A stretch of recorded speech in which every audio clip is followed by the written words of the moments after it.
Iko, why the Lord nga gitugutan sila? Gani na sila sa heartland.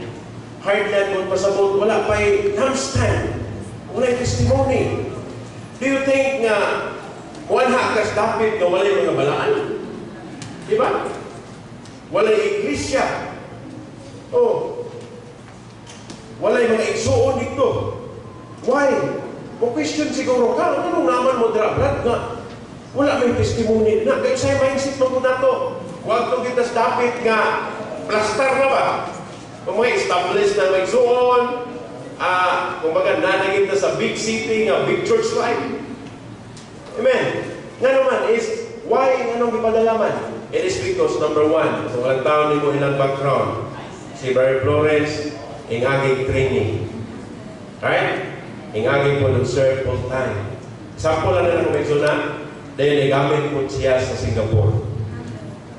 Si Sister Bethel po, nagka-training o PTO, nagka-training o Malabon, nag-serve po rin full time, din nagamit po siya sa Singapore. So both of them, na-equip na, ready na, gitrain pas Ginoo. Then, ang direction sa Ginoo kay Europe man. Yang ilang David po, nag-prepare sa Ginoo, ang panginabuhi dito. Actually, ang panginabuhi nila, it is just an outward need lang na siya para sa sustainer sa ilang human living.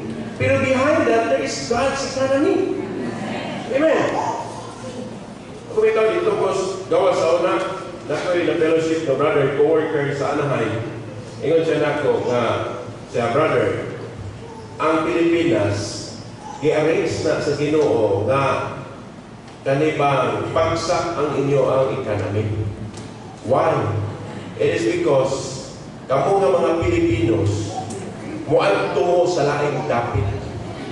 Aron man ang baho. Tungod kay inyong ekonomiya, galisod mo. Pero there is God's sovereign arrangement behind that.